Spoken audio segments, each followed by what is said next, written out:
Bom, fundos imobiliários, né, Gabriel? Você considera hoje os fundos imobiliários a melhor forma do cara obter uma renda passiva mensal, digo, dentro dos investimentos?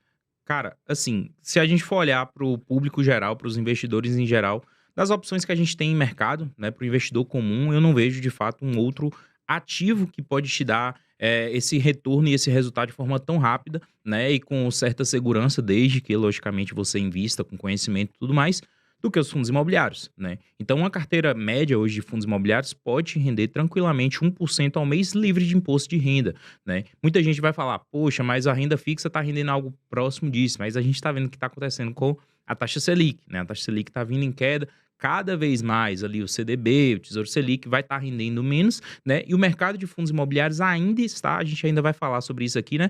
Mas ainda está muito descontado. Tá? Então, é um momento, sim, da gente buscar fundos imobiliários que estão baratos, né, que podem estar rendendo aí próximo de 1% ao mês, né, que é uma realidade dentro do mercado. E outra coisa bem importante é que a gente pode buscar fundos imobiliários que têm um potencial de aumentar o seu retorno ao longo do tempo, tá? Então, o grande papel do investidor nesse momento é esse, pegar coisa boa, barata e com potencial futuro. Legal.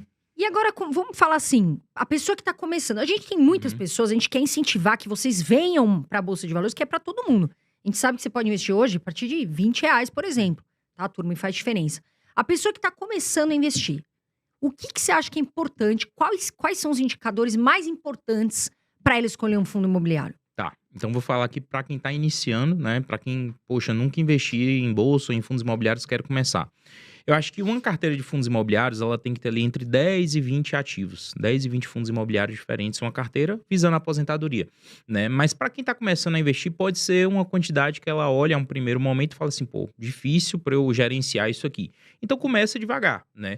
Uma pessoa que está iniciando, começar ali com uma carteira pequena de 5 fundos imobiliários, eu acho que já está ótimo para início, né? Pega um fundo imobiliário de cada segmento, os maiores, né, segmentos ali, então a gente pode falar de galpão, shopping, lajes, né, um fundo imobiliário de varejo e um fundo imobiliário de papel, né? Eu acho que começar dessa forma, diversificado, né, um fundo de cada segmento, eu acho que tá ótimo para início, mas lógico, não é uma carteira formada, é uma carteira para iniciante, mas que já consegue ali contemplar muito bem o mercado de fundos imobiliários. E aí ela olha o quê? Vamos falar aqui, por exemplo, multimóvel. Porque tem muita gente que acaba comprando um fundo. Ah, tá descontado, mas aí você vai ver tem um imóvel. Então, multimóvel é importante. Não olha só para dividendo. Não olhar só para dividendo, bons ativos, bem localizados, ou seja, capitais. Né? Agora, acredito eu que tem muito fundo imobiliário com belíssimos galpões, bem posicionados. A vacância, poxa, Carol, tá... O que é vacância? O quanto o imóvel tá vago. Então, se o imóvel tá com a vacância maior, não é legal. Então, tudo isso, tá, turma? Tem que olhar, vai no RI do fundo para você ficar sabendo. Isso faz toda a diferença, os fatos relevantes. Enfim, né, André? Se você pudesse falar 3 indicadores, Gabriel, que você considera, assim, essenciais. E lembrando, né? Claro, o PVP de tijolo, por exemplo, por iniciante é mais difícil. Mas se você pudesse falar 3 indicadores, por exemplo, que seriam essenciais, assim, pro cara que tá começando agora, que é mais fácil dele conseguir. Porque foi o que a Carol falou. A qualidade dos imóveis, pô, é muito difícil. Né? Pro cara, o cara ir lá, olhar, pô, será que esse galpão tem qualidade? Não tem, é muito difícil. Como é que, de uma forma mais simples, a gente pode pegar alguns indicadores pro cara olhar e falar, poxa, não, beleza, tá dentro ali. Indicadores, assim, a gente tem vários dentro do mercado, né? Inclusive o site aí, o Investidor 10, ele traz bastante isso já de cara ali pro investidor olhar. Para você ter uma noção, né, eu acho muito interessante fazer comparações, né? Então, por exemplo, quero um fundo imobiliário de galpão logístico na minha carteira. Vou ali buscar os 3 maiores do segmento. Então, a gente tem ali HGLG, XPLG, BTLG, né? E faço uma comparação entre eles. No quê? Eu acho que valor patrimonial, né? O valor líquido ali que se tem dentro do mercado. Fundos imobiliários que conseguem ter ali um grande patrimônio, eu acho que é um potencial muito bom da gente olhar, né? A vacância, como a Carol falou, eu acho essencial, tá? Porque na média geral, a gente vai perceber que os fundos imobiliários ali dos segmentos, eles têm vacâncias muito próximas. Mas a gente pode tirar alguns fundos imobiliários que poderiam ser uma surpresa desagradável da nossa carteira quando com a vacância acima da média geral de mercado. Então, por exemplo, se eu tenho 5 fundos imobiliários de shopping ou de logística que tem ali uma vacância média de 10%, eu percebo um outro que tem uma vacância média ali de 15%, 20%, percebo que aquele já está fora da média, né? Então, olhar assim para o panorama do mercado, acho muito interessante.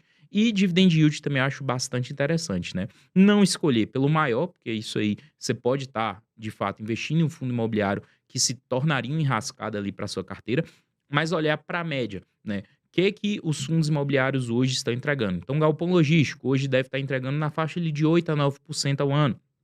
Shopping, mais ou menos nessa faixa.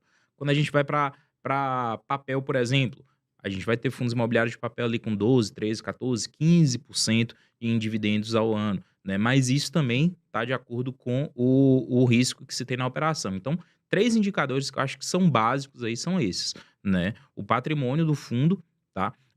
A taxa de vacância e, por fim, o dividend yield. Legal, Gabriel. Agora sim, a gente vê muitos seguidores, e claro, vários deles estão começando a investir agora, e saindo até da poupança e já vindo para os fundos imobiliários, e muitos deles fazem a comparação da renda fixa com os fundos imobiliários. Eu queria que você falasse um pouquinho, Gabriel, se é justo fazer esse tipo de comparação, ou se não é justo, por que não é justo? Tá.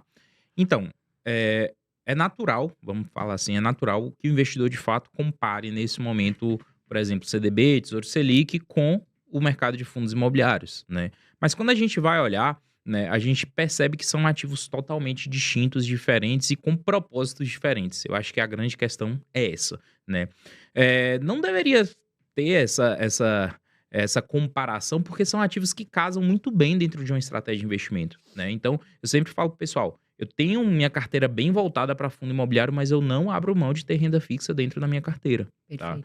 Reserva de emergência, reserva de oportunidade, entre outras coisas, tá? Então, assim, são ativos que se complementam tranquilamente, né? O investidor vai colocar ali na balança, não faz sentido, tá? Os objetivos são totalmente distintos, né? Quando eu penso em uma renda fixa, é para isso mesmo, para uma reserva que eu tenho que fazer. Não é onde eu vou ganhar dinheiro, patrimônio no longo prazo, porque se a gente for ver a Selic, o CDI, ao longo do tempo, comparado com ativos negociados em bolsa de valores, os bons ativos negociados em bolsa de valores tendem a performar muito acima daquilo ali, né? Então, assim, tem essa comparação, mas eu não acho que faz sentido para quem visa o longo prazo, tá? Então, a gente sempre tem que falar disso, né? Porque tem muita gente que olha, poxa, mas esse fundo imobiliário nos últimos 6 meses negociou, por exemplo, abaixo do CDI ou abaixo da Selic, né, o que poderia estar me rendendo numa renda fixa, mas a nossa visão nunca tem que ser essa. Principalmente quando a gente fala de imóveis, né? Quando a gente fala de imóveis, é aquele investimento realmente de longo prazo, aquele investimento que muitas vezes vai parecer que ele está andando de lado e tal, mas no longo prazo as coisas fazem sentido. Eu até vou fazer uma aspas aqui dessa questão de imóveis. Pessoal, e tem amigos meus que trabalham e vendem apartamentos, enfim. É um trabalho que eu tenho certeza que tem muita gente que ganha dinheiro, sabe investir para ganhar depois. Só que eu vejo muita gente errando feio. Nisso, vou comprar um imóvel na planta porque tá barato. Só que você tem que pôr várias coisas depois, né? A construtora tem que te entregar. Você se financiou lá, sei lá, em 10 anos, não é seu, é do banco. Então vai as taxas, juros. Então tem muita coisa, tá, pessoal? Tem que tomar cuidado. Eu vejo muita gente errar nisso. É importante, Carol, porque assim, quando o cara vai comprar um apartamento na planta, né, Gabriel? Ele corre o risco do quê? Atrasar a entrega, porque o cara fala, vou te entregar em 2025. Puta, aconteceu um problema com as licenças, ou a obra não ficou pronta. 2025 já virou 2027. E o seu dinheiro que tá ali aportado, parado, né? Você tem que lembrar que ele tá deixando de render, até mesmo que fosse na renda fixa. Então tem vários riscos também ao comprar imóveis, que a gente, quando a gente fala, principalmente na planta, que a gente tem que colocar no papel, né? Porque o risco às vezes não fica igual, né? Você vê a maquete lá, tá lindo o imóvel, mas depois não é igual.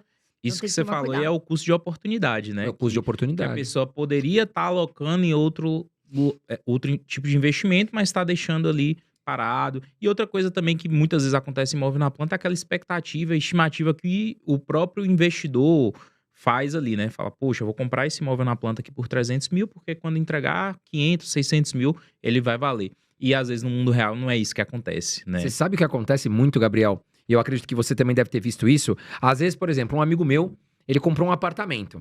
Cara, aí ele fala, pô, comprei um apartamento. Eu falo, pô, mas quanto, né, que tá valendo? Cara, eu paguei há 3 anos atrás, eu paguei 500 mil. mas hoje já tá valendo 1 milhão.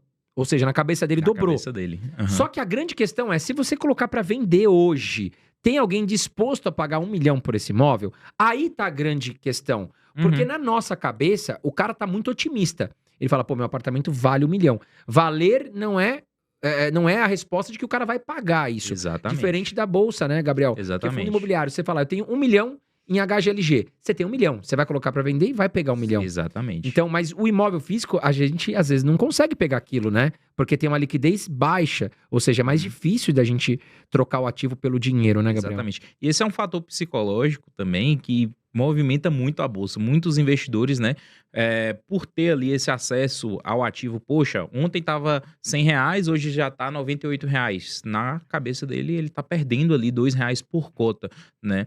Já no imóvel físico, as coisas não são assim, né? Ele não vê uma precificação ali dia a dia e muitas vezes é isso que você falou mesmo. Né? Na cabeça dele, aquele imóvel vale isso, mas quando ele vai para o mundo real, as coisas são totalmente diferentes, né? Então a gente tem que entender que o mercado de fundos imobiliários, e um ponto importantíssimo, é que ele vive em ciclos, né? Ciclos de alta, ciclos de baixa vão acontecer o tempo inteiro. Então, quando a gente tem, principalmente no momento como agora, Selic acima de 10% ainda, é muita oportunidade dentro do mercado de fundos imobiliários. Por mais que a gente está vendo aí descidas e descidas da Selic, a gente ainda tem muita oportunidade boa. Então, para quem quer investir em imóveis de alto padrão, com todas essas possibilidades, né, aí que o mercado de fundos imobiliários oferece, com todas essas comodidades, eu acho que é um ótimo momento que a gente está vivendo agora nesse primeiro semestre do ano.